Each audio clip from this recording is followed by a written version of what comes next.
City India news Telugu. శ్రీమాత్రే నమః. శ్రీ గురుభ్యో నమః. రుద్రం రౌద్రావతారం మృతావాహనేనం పద్మకేశం వ్యోమాంగం భీమరూపం కినికినీరసజ్వాలమాల మృతాంగం భూతా ప్రేతాదినాథం కలియుహే ఖడ్గపాత్రే వహంతే వందే లోకైకవీరం. ఓం నమో భగవతే వీరభద్రాయ. భద్రకాళీ సమేత కోయిలకొండ వీరభద్రస్వామి బ్రహ్మోత్సవాలు ప్రతి సంవత్సరము చైత్రమాసంలో నిర్వహించబడును. చైత్ర త్రయోదశి నుండి 5 రోజులు పాంచానిక దివ్య కళ్యాణ మహోత్సవాల్లో భాగంగా శైవాగమోత్త ప్రకారంగా స్వామివారి బ్రహ్మోత్సవాలు నిర్వహించబడును.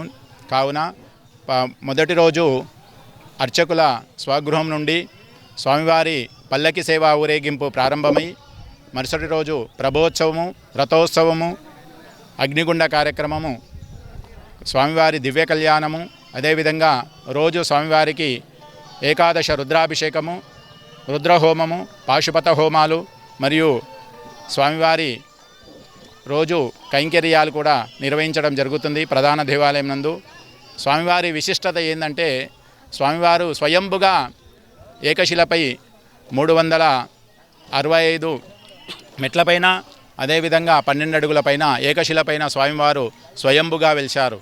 అక్కడ స్వామివారు గుండుకే ముఖరూపంలో స్వామివారి రుద్రావతారంలో వెలిసినటువంటి వాడు. దక్షయజ్ఞము ధ్వంసం చేసిన తర్వాత ఒక జటాజూటము, ఆ శివుడు ఇక్కడ జటాజూటము ఉద్భవం వలన ఉద్భవించాడు కాబట్టి రుద్ర రూపంలో ఆ వీరభద్రస్వామి వెలిశాడు. కాబట్టి ఇక్కడి నుంచి అంటే కర్ణాటక నుంచి కానీ, హైదరాబాద్ నుంచి కానీ, తెలంగాణ నుంచి, అన్ని రాష్ట్రాల నుంచి స్వామివారి దర్శనం కొరకై భక్తులు తండోపతండాలు పడుతూ వస్తుంటారు.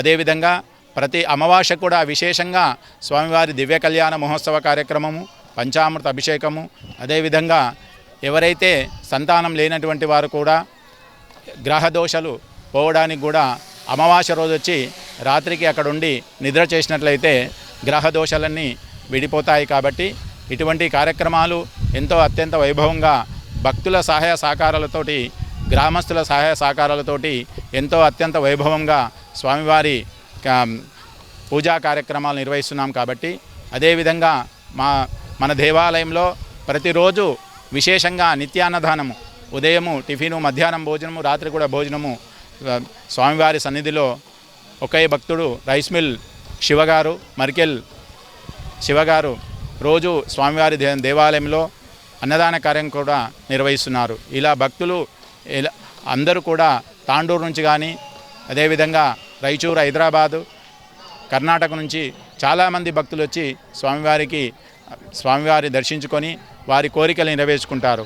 కోరిన కోరికలు తీసేటటువంటి కొంగు బంగారైనటువంటి కోయిలకొండ వీరభద్రస్వామి దర్శనం చేసుకున్నట్లయితే మీ యొక్క కోరికలన్నీ నెరవేరుతాయని ఈ బ్రహ్మోత్సవంలో ఈరోజు ఎంతో అత్యంత వైభవంగా స్వామివారి పల్లకి సేవా కార్యక్రమంతో ప్రారంభమై 5 రోజులు స్వామివారి దివ్య కళ్యాణ మహోత్సవంతో ముగించబడుతుంది. కాబట్టి భక్తులందరూ కూడా అధిక సంఖ్యలో పాల్గొని స్వామివారి తీర్థప్రసాదం స్వీకరించి స్వామివారి ప్రసాదం స్వీకరించవలసిందిగా కోరుచున్నాం. అందరికీ నమస్కారం. శ్రీ కోయిలకొండ వీరభద్రస్వామి దేవస్థానం కోయిలకొండలో ఈ రోజు నుంచి ఒక 5 రోజుల పాటు బ్రహ్మోత్సవాలు జరుగుతున్నాయి. ఈ యొక్క వీరభద్రస్వామికి అయ్యగారు చెప్పినట్టుగా ఏకశిలపై వెలిసినటువంటి దేవుడు. ఈ యొక్క దేవుని రాష్ట్రమంతా, ఈ యొక్క తెలంగాణనే కాకుండా వివిధ రాష్ట్రాల నుంచి కూడా భక్తులు పెద్ద సంఖ్యలో వస్తారు. భక్తులు కూడా ఈ యొక్క బ్రహ్మోత్సవాలే కాకుండా మిగతా రోజుల్లో కూడా ప్రతి అమావాస్య కూడా ప్రత్యేకమైన పూజలు కూడా జరుగుతాయి. అక్కడ భక్తులకు కూడా అపారమైన నమ్మకం ఏముందంటే ఇక్కడ వచ్చి ఏదైనా కోరికలు కోరినట్లయితే అటువంటి కోరికలు కూడా తీర్చే విధంగా మన స్వామివారి అనుగ్రహం ఉంది. కాబట్టి వాళ్ళకు కూడా నమ్మకం ఏర్పడింది. కాబట్టి భక్తులు కూడా పెద్ద సంఖ్యలో వచ్చి ఈ యొక్క వీరభద్ర స్వామిని దర్శించుకుంటారు. ఈ యొక్క వీరభద్ర స్వామి దర్శనం ఈ యొక్క రాష్ట్రం కాకుండా పెద్ద ఎత్తున వివిధ బయట రాష్ట్రాల్లో కూడా ఎక్కువ సంఖ్యలో భక్తులు ఉన్నారు. కాబట్టి ఈ యొక్క వీరభద్ర స్వామి మా కోయిలకొండలో వెలిసినందుకు మేము కూడా ఒక అదృష్టంగా భావిస్తున్నాం. ఓం నమో భగవతే వీరభద్రాయ. ఈరోజు ఈ పరాభవ నామ సంవత్సరము చైత్రమాసం శుద్ధ త్రయోదశి నుండి చైత్ర బహుళ విధియ వరకు శ్రీ కోయిలకొండలో వెలిసినటువంటి శ్రీ భద్రకాళి సమేత వీరభద్రేశ్వర స్వామి బ్రహ్మోత్సవములు నేటి నుంచి ప్రారంభం కానున్నాయి. మొదటగా స్వామివారు శ్రీ కోయిలకొండ గ్రామం నుండి స్వామివారు వెలిసినటువంటి ప్రదేశమైనటువంటి ఏకశిల కొండపై ఆచార్యపూర్ గ్రామ శివారులో ఏకశిల కొండపై వెలిసినటువంటి స్వయంభు క్షేత్రంగా వెలిసినటువంటి వీరభద్రస్వామి దేవాలయం వరకు ఈ రోజు నుండి కోయిల్కొండ గ్రామం నుండి పల్లకి సేవ కార్యక్రమం ఈ రోజు నుండి ప్రారంభం కాబోతూనే ఉన్నాయి. ఈ సంవత్సరము గత సంవత్సరం మాదిరిగానే ఎన్నో ఏళ్ళకెళ్ళి కొన్ని సంవత్సరాలుగా ఈ బ్రహ్మోత్సవాలు జరుగుతూ ఉన్నాయి. ఈ సంవత్సరం కూడా భక్తుల యొక్క సహకారంతో అత్యంత వైభవపేతంగా ఈ యొక్క బ్రహ్మోత్సవాలు జరుగుతూ ఉన్నాయి.